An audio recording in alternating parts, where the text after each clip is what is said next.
communities, and 3. Recommend intervention to.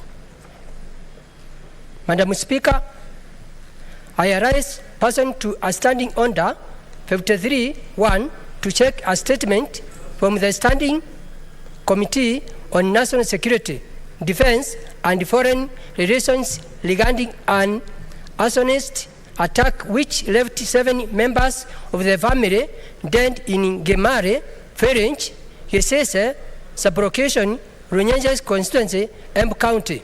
In the statement, the committee should apprise the Senate on the status of investigations into the incident. There is a point of order by Senator Wambua. Thank you, Madam Speaker. Madam Speaker, the Senator for Embu, I think he has proceeded to seek a second statement.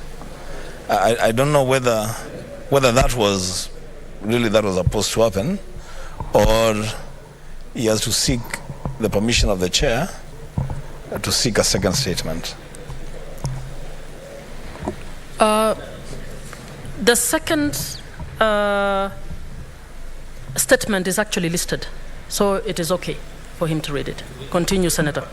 And there's a reason why I raised that issue, because I have a personal issue that I need to attend to, and I had asked to be allowed to make my statements that are listed, but I was told I could only do one statement. But if it's allowed to Senator Embu, then he's my neighbor, it's okay.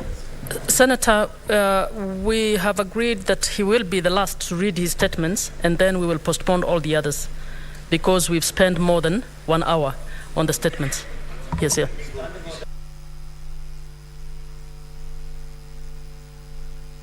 Proceed and finalize, please, Senator.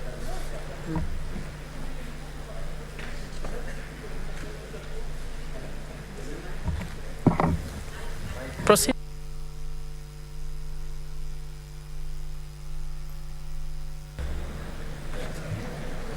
Madam Speaker, I rise pursuant to Standing Order 53.1 to check a statement from the Standing Committee on National Security, Defense and Foreign Relations regarding an arsonist attack which left 7 members of a family dead in Gemare, Ferenc, Gesese, Sublocation, Runyenjes constituency, Embu County. In the statement, the committee should 1. Apprise the Senate on the status of investigation into the incident that has left 7 families members dead, and 3.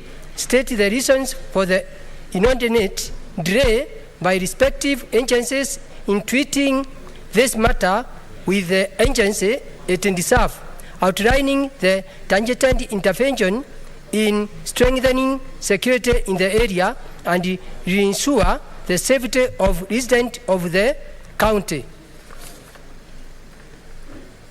Madam Speaker, I arise pursuant to Standing Order 53.1 to check a statement from the Standing Committee on National Security, Defense and Foreign Relations regarding the sale and consumption of illicit brews in the Chicago constituency, Embu County, that left 4 dead and several others losing their eyesight. In the statement, the committee should 1. Apprise the Senate on the status of investigations to bring to book perpetrators who sold illicit brew to innocent villagers in Chicago constituency, leaving 4 dead and several others losing their sight. 2. State targeted interventions to encourage commercial production of illegalized traditional brews in order to cut off quick in the recreative industry. And 3.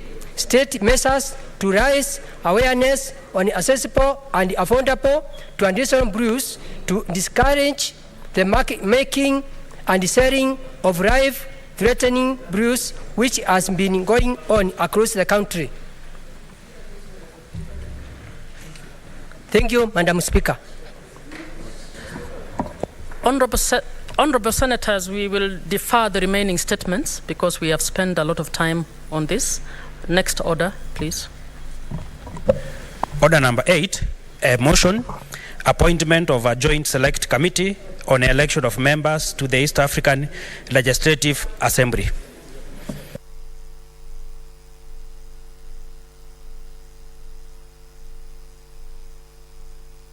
Majority Leader.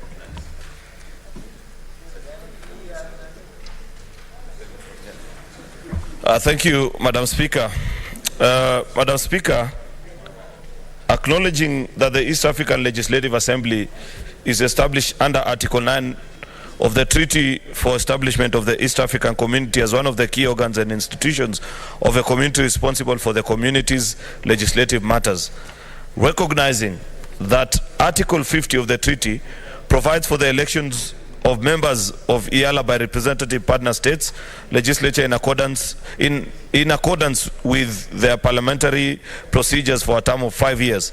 Further aware that the East African Legislative Assembly Elections Act 2011 contemplates conclusion of the election of members of a new assembly to be within 90 days before the expiry of the terms of the subsisting assembly, and noting that the term of the current East African Legislative Assembly will come to an end on the 17th of December 2022, cognizant of the need to urgently conclude the process for the East African Legislative Assembly to commence transacting business of the East African community.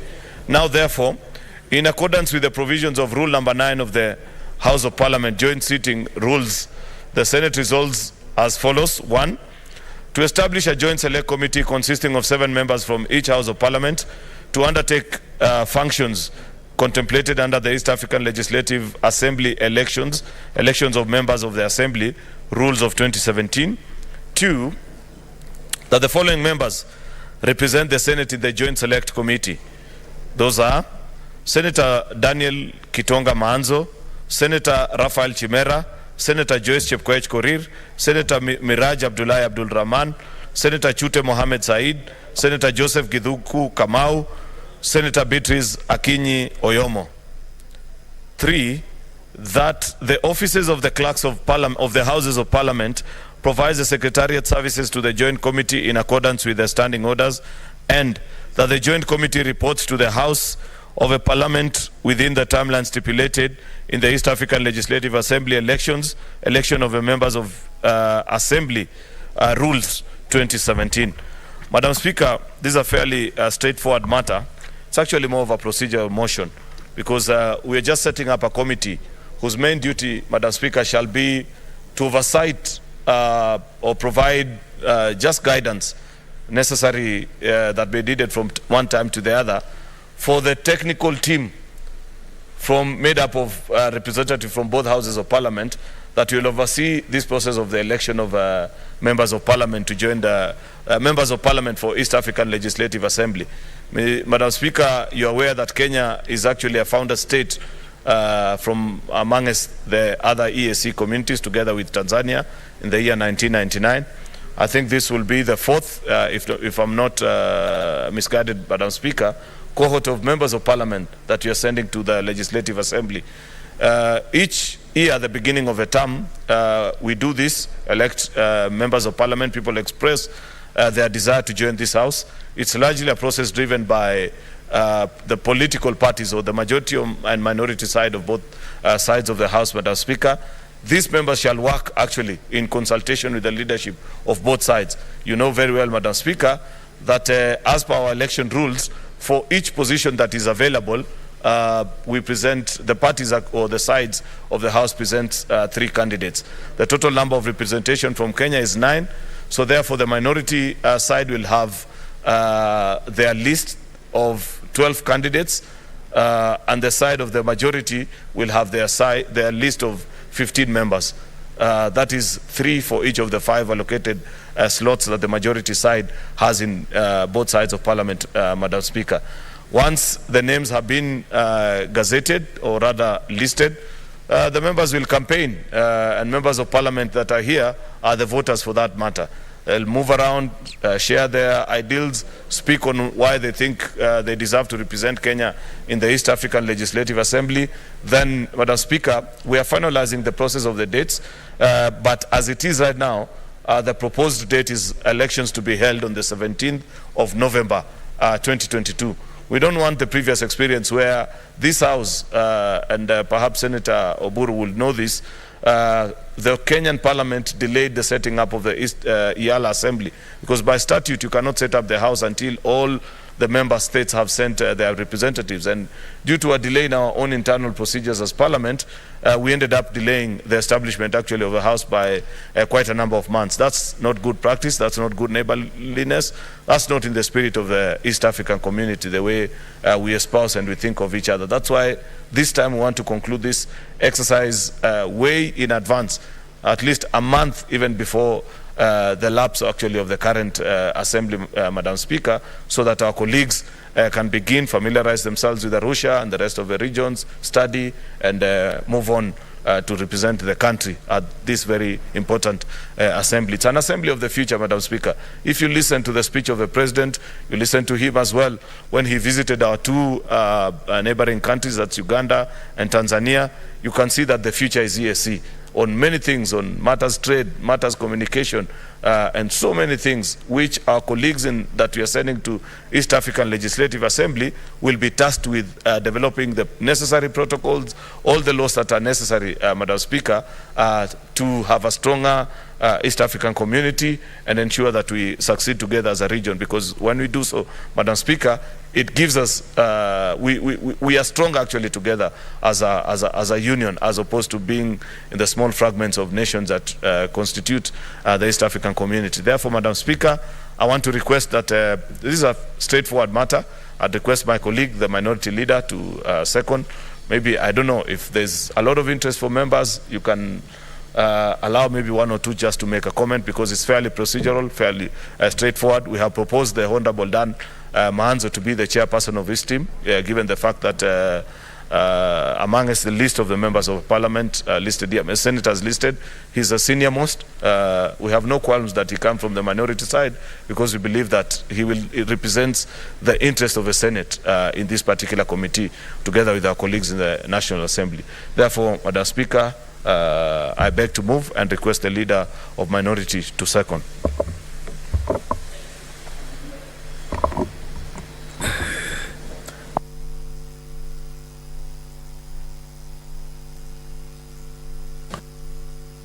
Asante Speaker.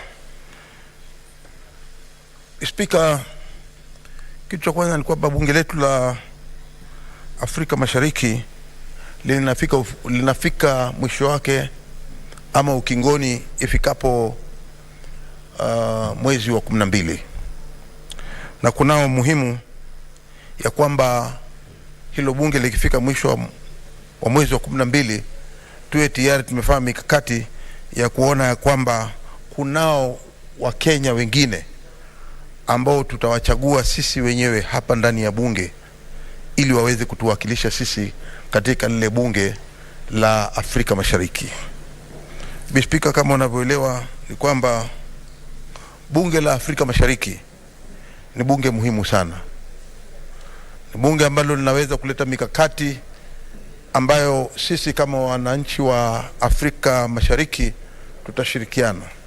Tukiona ya kwamba hivi sasa tuko Kenya, Uganda, Tanzania, Burundi, Rwanda, na hivi juzi tukapata kitinda mimba ambaye pia amekubali kuingia katika bunge la Afrika Mashariki, ambaye ni Sudan ya Kusini. Speaker, itakuwa kiungo muhimu sana kwa sisi kama wa Kenya kuona kwamba ndugu zetu wa Sudan, Sudan ya Kusini wameingia katika ushirika huu na wameingia katika bunge la Afrika Mashariki.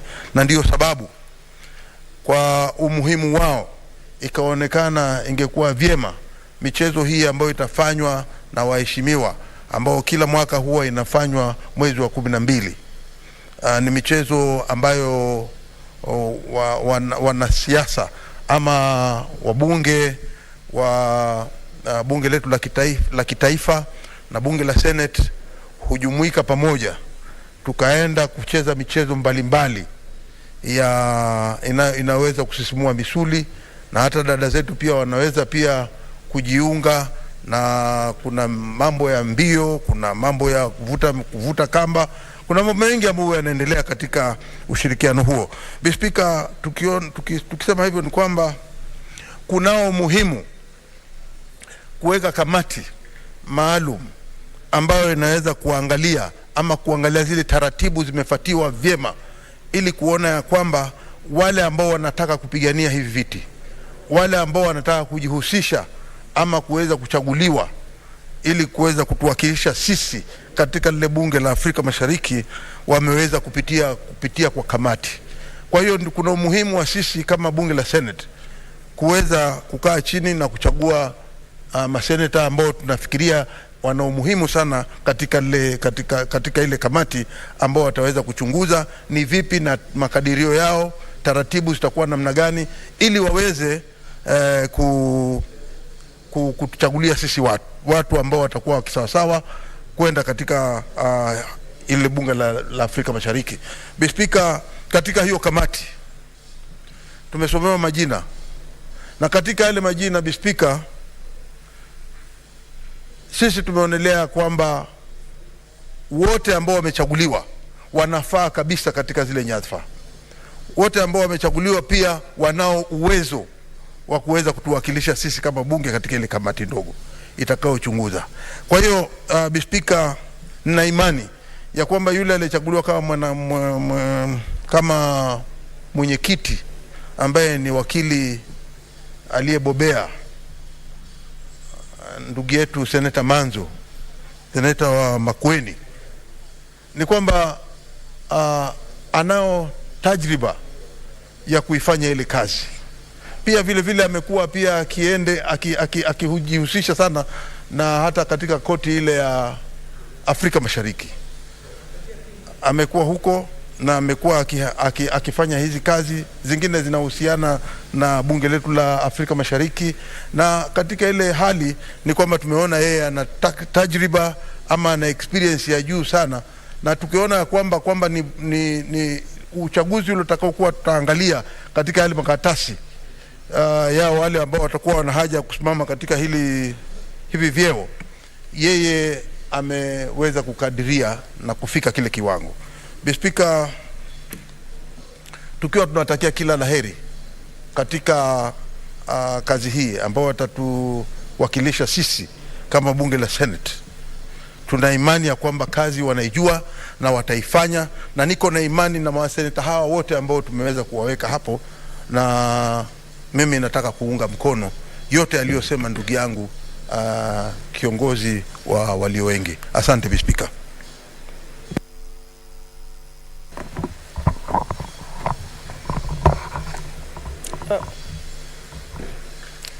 Honorable Speakers, Senators, I propose the question that acknowledging that the East African Legislative Assembly, EALA, is established under Article 9 of the Treaty for the Establishment of the East African Community as one of the key organs and institutions of the community responsible for communities' legislative matters. Recognizing that Article 50 of the treaty provides for the election of members of EALA by respective partner states' legislatures in accordance with their parliamentary procedures for a term of 5 years, further aware that the East African Legislative Assembly Elections Act 2011 contemplates conclusion of the election of members of the new assembly to be within 90 days before the expiry of the term of the subsisting assembly. Noting that the term of the current East African Legislative Assembly will come to an end on 17th December 2022, cognizant of the need to urgently conclude the election process for the East African Legislative Assembly to commence transacting business of the East African community.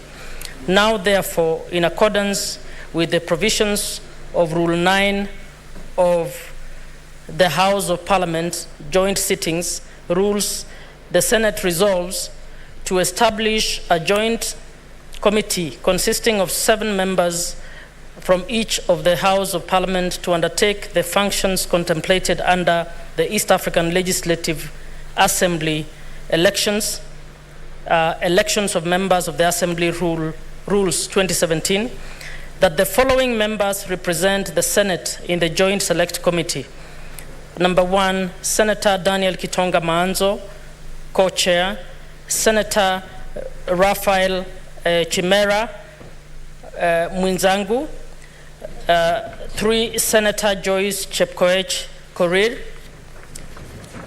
4, Senator Miraj Abdullahi Abdurrahman. 5, Senator Chute Mohamed Said. 6, Senator Joseph Githuku Kamau. And 7, Senator Beatrice Akinyi Oyomo. That the officers of the clerks of Houses of Parliament provide secretariat services to the Joint Committee in accordance with the standing orders, and that the Joint Committee report to the Houses of Parliament within the timelines stipulated in the East African Legislative Assembly election of members of the Assembly Rules 2017. Members, I suggest that we give 2 chances on either side.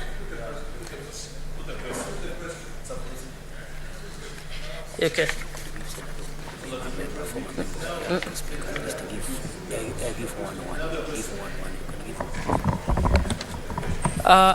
I've been requested to give 1-1. So, Senator Oburu, because you are a current member of EALA, we'll give you a chance. Thank you, Madam Speaker. Madam Speaker, this is a very, very important motion. It is an important motion because it has been worrying me, Madam Speaker, but nonetheless, the reason why it has been delayed in the Kenyan Parliament is because of the elections. Otherwise, Madam Speaker, all the countries of East Africa have already concluded the process of electing members to EALA, except the Democratic Republic of Congo, DRC. DRC, it is because it is a new member, and now the East African community is going to have 7 members. We have been having 6 members, and the 6 members appoint 9 members from each state. And that means 9 times 6 is 54. The membership of EALA has been 54. The Southern Sudan has already concluded their elections just last week. Uganda have already concluded theirs. And Rwanda and Burundi the same, and even Tanzania. So, Madam Speaker, this is an urgent matter which should be concluded as soon as possible, because as you could see, the treaty says the elections should be concluded 90 days to the end of the term. And the term of the current Parliament ends on the 17th of December. Madam Speaker, the issue of integration is something we cannot gainsay, because, Madam Speaker, the importance of integrating our economies is the way to grow our countries, our economies. Madam Speaker, when we are a small market, we cannot expand our economies. And Madam Speaker, it is important that the four pillars of the community are followed and they are implemented as urgently as possible. Madam Speaker, the 4 pillars are the customs union, which is already fully implemented. The second pillar is the common market, Madam Speaker, which is in advanced implementation stage, but it is implemented through protocols, and the countries delay in implementing protocols because of their personal or their national interest. which sometimes prohibits or slows integration process. Madam Speaker, the third pillar is the pillar of monetary union, which is also at an advanced stage. An institute has already been established, and it is going to be, the central bank is going to be here in Nairobi. And Madam Speaker, the last one is the political they call it confederation. It was originally federation, but now it has been reduced because of selfishness in terms of releasing sovereignty. There are people who want to retain more sovereignty. That is why it is removed from federation to confederation. And that is also at an advanced stage of negotiations. And Madam Speaker, these are very, very important. This is a very important stage, and we are expanding. The community is expanding now. The joining of the DRC is a very, very important step because it is expanding our area of economic interest, and DRC is a very rich country in terms of natural resources. It's a big market for our country. Madam Speaker, I therefore just want to add to support this process and wish those who are doing the selection. Well, the last time when we were elected, Madam Speaker, each position, there are 9 positions. The majority took 5 positions. The minority took 4 positions. And for elections to take place, each position attracts 3. So each party recommends 3. So if you have 4 positions, you recommend 12. If you have 5 positions, you recommend 15. So that Parliament can elect and vote on those 15 plus 12 is 27.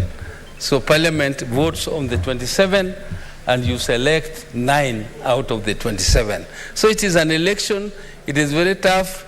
I know members are from elections where in our place it was called Jamna. People were asking you to shake something called Jamna. So you cough out something, and members have coughed out quite a lot.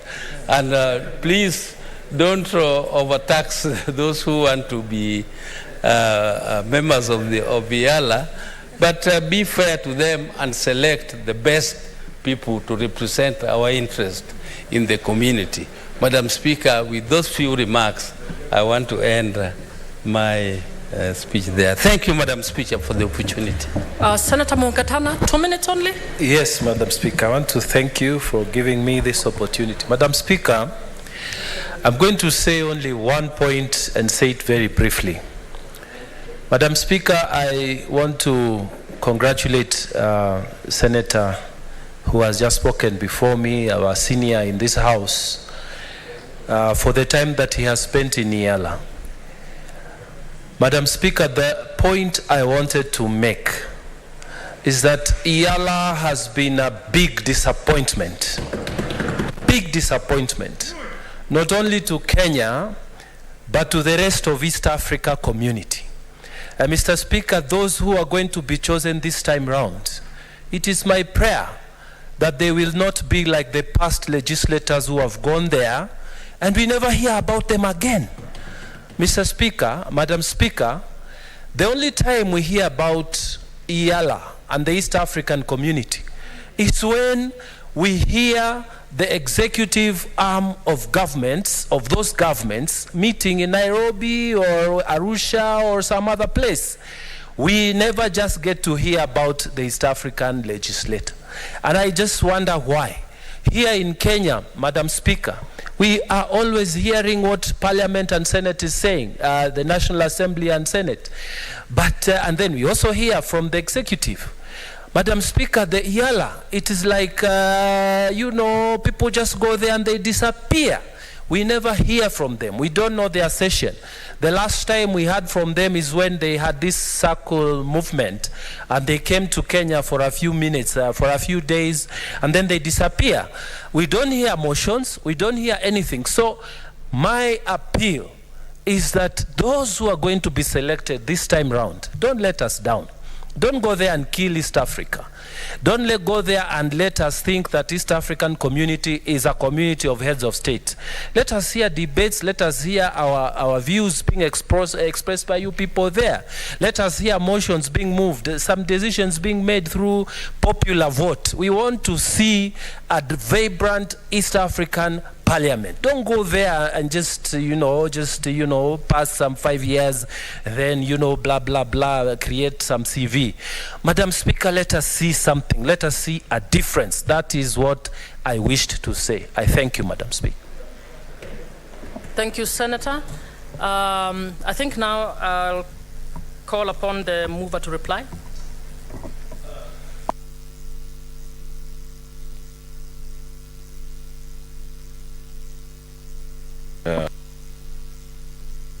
Okay, good. Thank you, Madam Speaker. I thank our two colleagues who have responded to this motion and spoken on behalf of colleague senators. Have taken keen interest actually in the contributions of both of them, both North and South, in terms of agreement on what EALA has been able to achieve. I see Senator Oburu being a member who has served there, very optimistic about what we can achieve as an East African community through the works of EALA, the statutes, and the four main pillars. We have benefited from your wisdom, Senator. I hear also the concerns of my colleague, Senator Danson Mungatana, but I think while I agree with him largely that there is a need to push EALA to be more firm with its determination, until you are able, all the 7 partner states are able to sign on the statute that Senator Oburu Oginga referred to, then I'm afraid, Senator Mungatana, we will not be able to achieve what you're looking for. Because as it is, so long as the resolutions of EALA end up being resolutions urging partner states to do this, urging partner states. You remember in 2013, for example, one of the 4 pillars, the monetary union, was signed into action. But EALA, given that we have not yet ceded our sovereignty as a union to this legislative assembly, then it becomes difficult for us to achieve real and actual integration. Many of the resolutions will end up being statements of urging the partner states to do the following, and has to go to the Bureau of Ministers. Then we wait for the annual Heads of State Summit. If there is no goodwill on even one out of the 7, then it forestalls the entire process.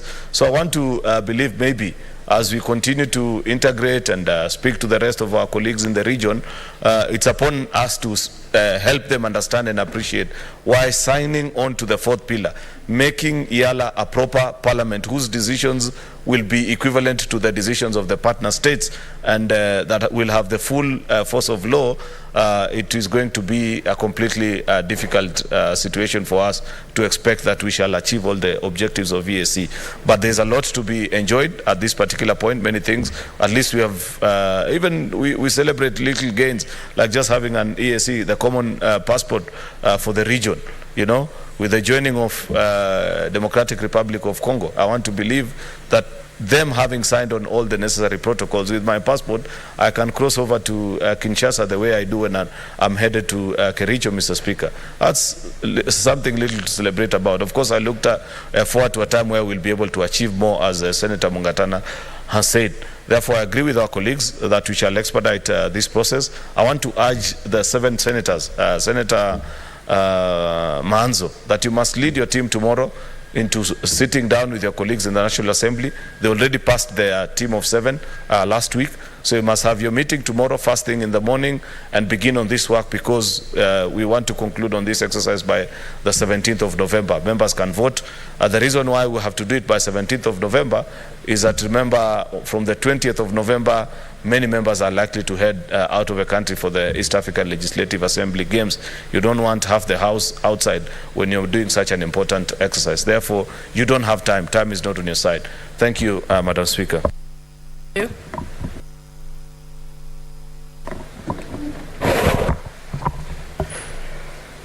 Pursuant to Standing Order number 84-2, I wish to make a determination that this matter does not affect counties. I'd like to put the question that acknowledging that East Africa Legislative Assembly, EALA, is established under Article 9 of the Treaty of the Establishment of the East African Community as one of the key organs and institutions of the community responsible for community legislative matters, recognizing that Article 50 of the treaty provides for the election of members of EALA by respective partner states' legislatures in accordance with their parliamentary procedures for a term of 5 years. Further aware that the East African Legislative Assembly Elections Act 2011 contemplates conclusions of the elections of members of the new assembly to be within 90 days before the expiry of the term of the subsisting assembly, noting that the term of the current East African Legislative Assembly will come to an end on 17th December 2012, cognizance of the need to urgently conclude the election process of the East African Legislative Assembly to commence transacting business of the East African Community. Now, therefore, in accordance with the provisions of Rule 9 of the House of Parliament, joint sittings, rules that the Senate resolves, 1, to establish a joint select committee consisting of 7 members from each House of Parliament to undertake the functions contemplated under the East African Legislative Assembly election of members of the Assembly Rules 2017. 6, that the following members represent the Senate in the Joint Select Committee. Number 1, Daniel Kitonga Maanzo as co-chair. Number 2, Senator Raphael Chimera Mwinzangu. Number 3, Joyce Chepkoech Korir. Number 4, Senator Miraj Abdullahi Abdulrahman. Number 5, Senator Chute Mohamed Said. Number 6, Senator Joseph Githuku Kamau. And number 7, Senator Beatrice Akinyi Oyomo. Number 7, that the offices of the clerks of houses of parliament provide secretariat services to the joint committee in accordance with the standing orders. And number 8, that the joint committee report to the houses of parliament within the timeline stipulated in the East African Legislative Assembly election of members of the Assembly Rules 2017. Will as many as of that opinion say aye? Aye. Will as many as are of a contrary opinion say nay? The ayes have it.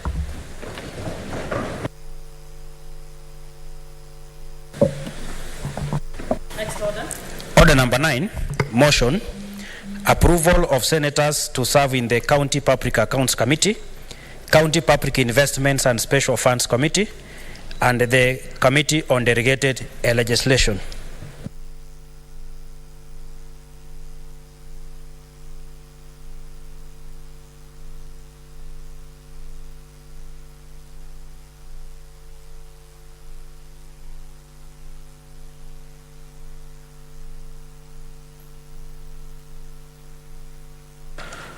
Madam Speaker, I am moving this motion in an amended form because there were changes since we last moved the notice of motion.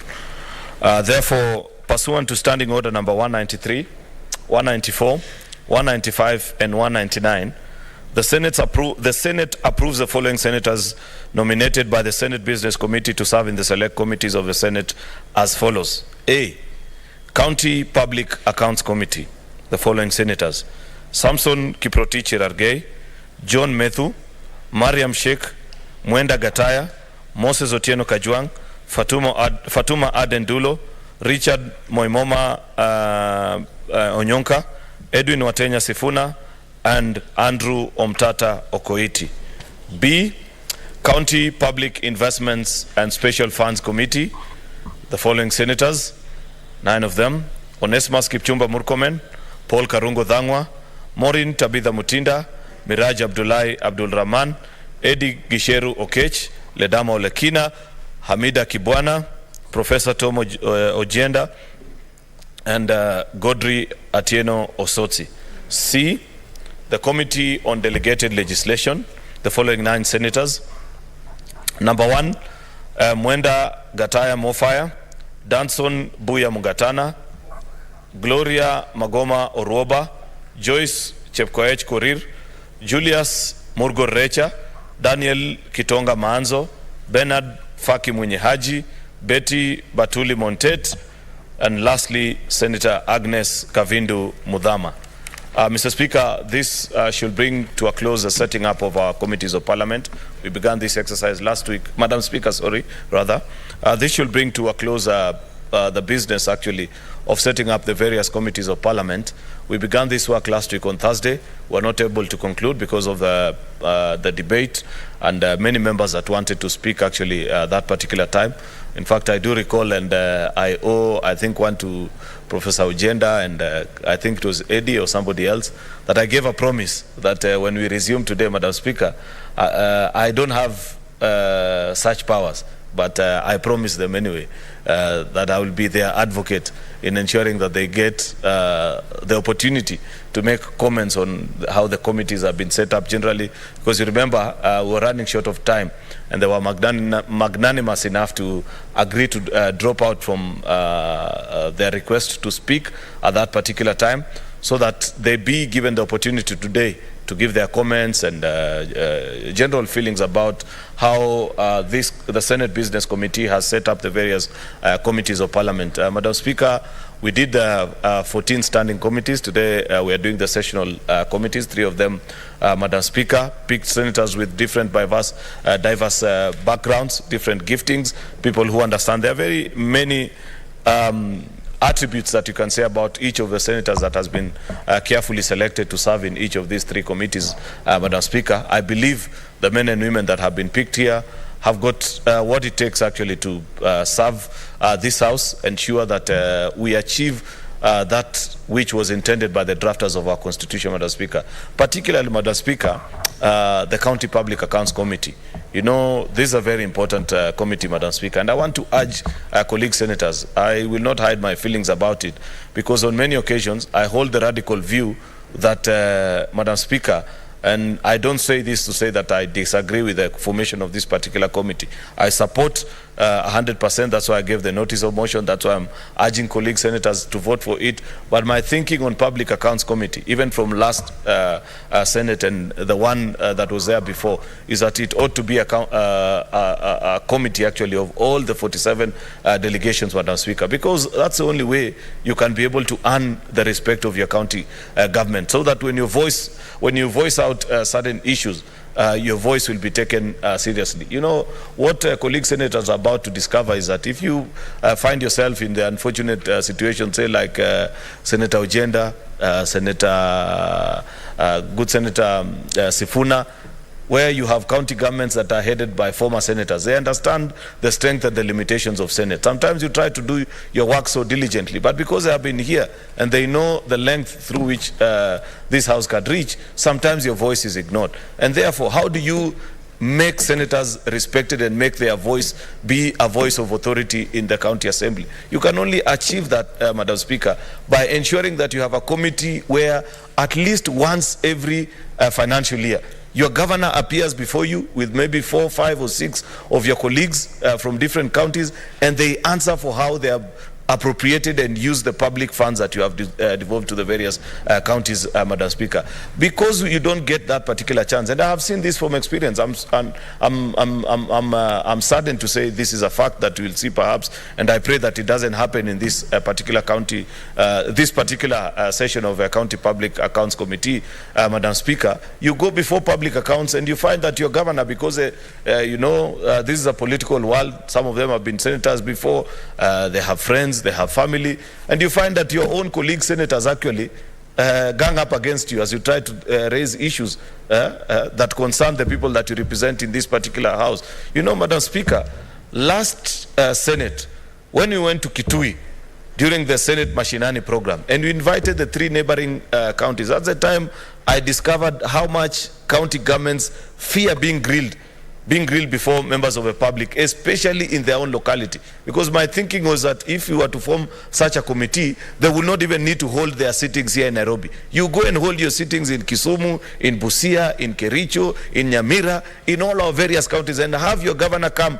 and answer to questions. You know, because you understand all the tricks, many of the challenges that are brought out by the auditors cannot be there is no better auditor, Madam Speaker, than the public themselves. It is them who know if a dispensary has been put up or not. It is them who know the old trick, for example, Madam Speaker, when a county government put up a road and capture it as point A to point B, and for the purpose of pilfering funds, they again list the same roads as being mentioned from point B to A. An auditor is not able to pick such games. But if you held your public sittings back in your counties, Madam Speaker, and invite maybe 50 to 100 carefully selected members of the public to come and see their governor, appear before their senator, and answer to questions, Madam Speaker, then I believe when a senator speaks in public and says that I don't agree with a certain decision, the executive of that particular county, the county assembly, will respect what the senator is saying. And I say this because when we went to Kitui, Madam Speaker, we invited the governor for Kitui, we invited the governor for Machakos, we invited the governor for Makueni. I tell you, Madam Speaker, not a single one of them turned up. Actually, they mobilized goons to disrupt that particular sitting of the Senate. Why were they doing that? Because nobody wants to be questioned in the presence of the people that elected them. And that is which we can achieve. Because unfortunately, this present system as currently constituted, I think it's flawed. Unfortunately, Madam Speaker, I am saying this while moving a motion actually for setup of a particular committee. But I say this to say the following to our colleague, the 9 senators that have been charged with the responsibility of leading this particular committee and looking into the books of account of our county assemblies and special funds and the executive of the 47 county governments, Madam Speaker, that you are doing this very important task on behalf of all Kenyans and on behalf of your colleagues. Please treat it as a position of trust. Treat it as a position of honor, Madam Speaker, that for every assignment and duty that you're taking, ensure that you keep the dignity of this house held in such high regard. Let us not be reduced to a laughing stock. I'm afraid to say this, Madam Speaker, but on many occasions, given how the Public Accounts Committee sometimes have been led under different leadership over the years, Madam Speaker, we have become a laughing stock and a discussion in the Council of Governors, where governors even consult for free and advise each other and saying, oh, you have a session, you're appearing tomorrow. I can help you with a number, which if you call, tomorrow you'll have a more favorable appearance. We don't want to hear such stories, Madam Speaker. We want people to be held to account. We want our colleagues who will serve in this particular committee to be people of honor, so that if a county governor has been found to have had their hand actually in the county cookie jar, let them be exposed, let citizens of that particular county know the truth. The Committee on Delegated Legislation, for example, Madam Speaker, a very important committee. I know for a fact that this administration intends to bring no less than 50 regulations before this House for them to look through and agree whether those regulations are in conformity with our Constitution, in conformity with the various statutes and acts of Parliament that have been passed. The work of a delegated legislation committee is clearly cut out for them. I expect that they'll do the same also with a lot of dignity and honor, ensure that the executive doesn't bring regulations that claw back the gains of devolution, that on many occasions these regulations actually respect the letter and the spirit of devolved county units, that we ensure that actually for once and for all, we no longer hear about this animal called ICGTRC, you know, the Intergovernmental Committee on Transfer, you know, of assets. How do you explain, Madam Speaker, that 12 years after actually the setup of the first county governments in 2013, Madam Speaker, you still have functions that haven't been transferred, you still have assets that are yet to be properly registered, you still have disputes that are arising between national and county executive. The delegated legislation committee needs to settle some of this with great finality, so that we have citizens of this country able to enjoy on the gains of devolution and build on it. Madam Speaker, lastly, I say this respectfully to all our colleagues. It is not possible to have all the 47 of us in one committee. I know people have different opinions about, you know, when I've interacted with many of the first-time senators, you hear them say, I want to be in a certain committee. I hear is most prestigious. I don't know. For the terms of parliament that I have served in this house, Mr. Speaker, I have never met the manual, imagined or real, of which committee ranks higher to the other. I remember, Madam Speaker, with a lot of nostalgia, I wish Senator Moses Otieno Kajwang was here. When we had changes because of the political situations that were in this country, the last parliament, and some of us were removed from committees that we were serving in, I was taken to the Committee on Devolution, a committee which was not in many ways regarded to as being, you know, as prestigious as the rest. But under the good stewardship of Senator Moses Otieno Kajwang, I do not recall a time where I enjoyed serving in a parliamentary committee as I did on that particular occasion, Madam Speaker. We had great media attention to the work that we were doing. We were able to put many county governments that were using the route of using clients' account in law firms, you know, to pilferage public funds. We brought them here. We were able to do legislation. Transfer of function is something that we considered. We mediated disputes between county assemblies and the executive. We did a lot of work. Therefore, I say to all our colleagues, there is no committee that is superior to the other. It is not a committee that makes the man. It is actually the man that makes the committee. You can serve in any particular committee so long as you are dedicated, you have the energy, and you have the belief that you are doing the right thing in being in this house. Then you'll be able to achieve the objective that that the people of Kenya have granted by allowing you to be in this august house, Madam Speaker. I don't intend to be longer than that, because I know many colleagues, senators, want to speak on this very important task. Therefore, I want to rest it at that. I beg to move, Madam Speaker, and invite my good friend, the Senator for Narok, Senator Ledama Olekina, to second this motion. Thank you. Senator Ledama. Thank you, Madam Speaker. Madam Speaker, I rise to second this motion of the consideration of senators to serve in these three very, very important committees. Madam Speaker, from the onset, if you look at the order paper today, I dare say if you look at all the order papers that we have considered since we started the term of this parliament, you will notice that the papers that have been laid revolves around two committees that we are considering members of the Senate to serve in those committees. The order paper today, Madam Speaker, the first paper laid out is on the report on the Auditor General on the financial statement for Narok County Executive for the year ended June 30th. The fourth one, Madam Speaker, is on the report on Auditor General on the financial statement for Narok County Bursary Fund. Those two statements, Madam Speaker, falls under the Public Accounts and Public Accounts Committee. But when you go further down, you will find statements, or rather you'll find papers that falls under PIC, or Public Investment Committee. So, Madam Speaker, the sooner we dispense this matter and constitute these committees, the earlier it will be for us to be able to complete the work that we've been tasked for. If you look at, Madam Speaker, Standing Order number 193 to 195, they are quite clear on the mandate of each of those committees. Madam Speaker, the biggest challenge that we encountered during the last parliament, and I served as a member of the Public Accounts Investment Committee, and then before these two committees were split, it was tedious. A governor would appear, would sit for 6 hours, and will only be able to prosecute two issues, or rather two questions.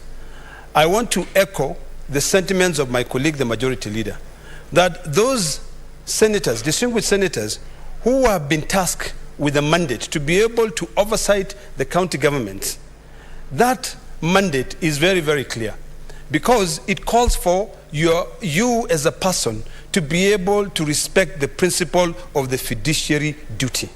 You are tasked with the fiduciary duty to ensure that with the work that you are doing there is to be able to continue gaining respect from the members of the public who elected you to come and serve here. Madam Speaker, these are committees that require people who will be able to commit their time, to commit their sweat, to commit their blood in making sure that we can be able to call for accountability among the 47 counties. I heard my colleagues talk about that maybe this is a committee that all 47 delegations should be represented, and I dare say all the 47 delegations are actually represented, because when a governor is appearing before that committee, as a senator from that county, you have the right to be there, you have the right to be able to question. So I think we should not be all of us wanting to serve in that committee, because only 9 of us can be able to fit in. From the minority side, 5 members. From the majority side, 4 members. So I want to really reiterate and plead with all the members that we should approve these members so that we can start working. On the issue of the delegated legislation, we have seen the work which was done by the distinguished senator from Mombasa. When we had these government instruments, the statutory regulations being brought before this House, a lot of them, if it wasn't for the work which was done by Senator Haji, a lot of them would have been considered unconstitutional. So the mandate is quite clear. And I invite senators to go back and look at Standing Order number 193, 194, and 195, so that they can be able to understand their mandate. The other issue, Madam Speaker, is that these are committees that can be able to be reconstituted at any given time. I know the standing orders call for about a period of 3 years, but nothing stops us, as we've been given that power by standing order number 200 to be able to make these changes and be able to bring other people who can be able to help. I know for a fact that when I served as a member of the, by then it was called Public Accounts and Investment Committee, every single day, all 9 members were present. Now, it has been divided into 2. I don't see why we cannot be able to complete the work. We ended up becoming, what do you call it, when you have to look at something that has already happened. You know, what's the word? Huh? The work is more like you become a mortician. That's the word. You become a mortician. But, Madam Speaker, nothing stops the leadership of those 2 committees from taking on an active matter, suo motu, and investigating that matter. Nothing stops. In fact, this is a big argument that I had with the clerk's office on a statement which we are bringing on this floor, when I was told that that statement can only go to a particular committee, because one of these select committees, we do not have a tradition of bringing statements. Madam Speaker, I want to challenge that, because when you look at the mandate of the Committee on Public Accounts and Investment, if you read Standing Order 193, 193.1d, it says that the mandate is to exercise oversight over county public accounts. There's nowhere in that mandate that says that we have to do a post-mortem exercise, that we have to wait for the Auditor General to carry out investigation and submit following the process of the Public Audit Act. So, Madam Speaker, I'd like to challenge all distinguished members who are sitting here that whenever we have an issue to be able to carry out, we do so diligently. And I believe that all the names of all the distinguished senators who have been proposed to serve in these 2 committees and these 3 committees are people who are able to be able to deliver justice and to call for a fiduciary responsibility among the 47 counties. So, Madam Speaker, as I summarize, I hope that this is maybe a matter that we can be able to conclude, so that we can clear all the papers that have been laid on the floor of this House, on the table of this House, and allow county governments to be able to catch up, because there's a lot happening in county government, Madam Speaker. And if we are not the true ombudspersons of our citizens, then we will be lying not only to ourselves, but to the Almighty God who has sent us to ensure that we deliver on the mandate that we were elected, which is clearly described under Article 196 of the Constitution. Madam Speaker, I support, and I hope that all the members will support. Thank you. Honorable Senators, I propose the question that pursuant to Standing Order numbers 193, 194, 195, and 199, the Senate approves the following senators nominated by the Senate Business Committee to serve in select committees of the Senate as follows. A, County Public Accounts Committee. Senator Samson Kiprotich Cherarkei, Senator John Muhia Methu, Senator Mariam Sheikh Omar, Senator Mwenda Gataya Mofire, Senator Moses Otieno Kajwang, Senator Fatuma Aden Dulo, Senator Richard Momoima Onyonka, Senator Edwin Watenya Sifuna, and Senator Andrew Omtata Okoiti. B, County Public Investments and Special Funds Committee. Senator Onesmus I think this is Senator Murkomen cannot serve on that. Okay, Senator Onesmus Kipchumba Murkomen, Senator Paul Karungo Thangwa, Senator Maureen Tabitha Mutinda, Senator Miraj Abdullahi Abdurrahman, Senator Eddie Gisheru Okech, Senator Ledama Olekina, Senator Hamida Kibwana, Senator Professor Tom Odhiambo Ojienda, Senator Godfrey Atieno Osoti. Committee on Delegated Legislation, Senator Mwenda Gataya Mofire, Senator, is it Mofire? Senator Danson Buya Mungatana, Senator Gloria Magoma Orwoba, Senator Joyce Chepkoech Korir, Senator Julius Murgor Recha, Senator Daniel Kitonga Maanzo, Senator Mohamed Faki Mwinyihaji, Senator Betty Batuli Montet, and Senator Agnes Kavindu Mutama.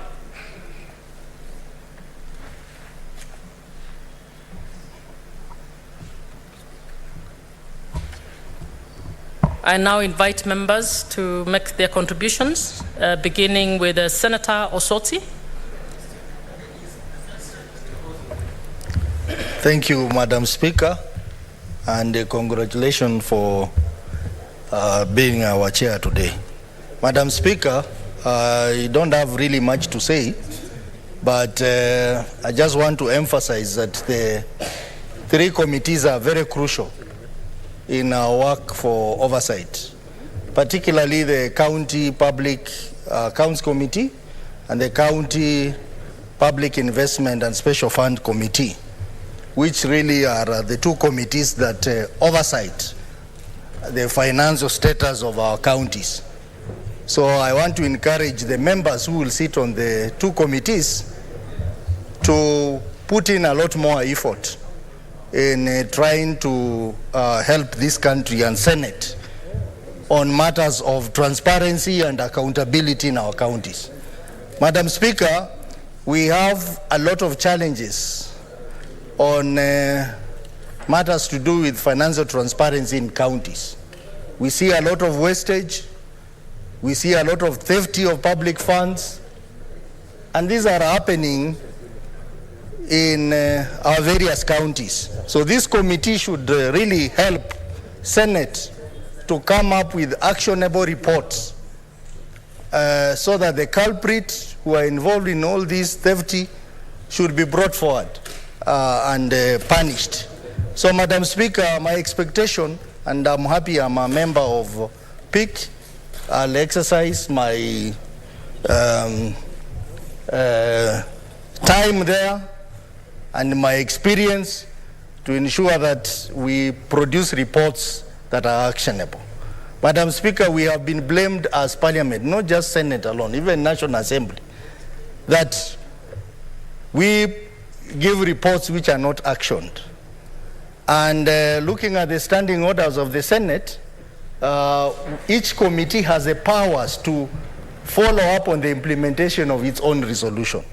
So I expect every committee, including these two that we are passing, three that we are passing today, to ensure that whatever recommendation they give are implemented fully. Because in Senate, unlike the National Assembly, we don't have an implementation committee. So each committee handles matters to do with implementation. So members of each committee, that either standing committee or oversight committee, you don't just write reports. You make sure that the resolutions emanating from those reports are fully implemented. Mr. Speaker, Madam Speaker, I also want to express my interest to become the chair of the County Public Investment Committee. Madam Chair, I was a vice chair of a similar committee in National Assembly, and I think the experiences are the same, and I think I will play a big role in performing competently and effectively the role of the chair of the County Public Investment and Special Funds Committee. For those few remarks, Madam Speaker, I support. Honorable Senators.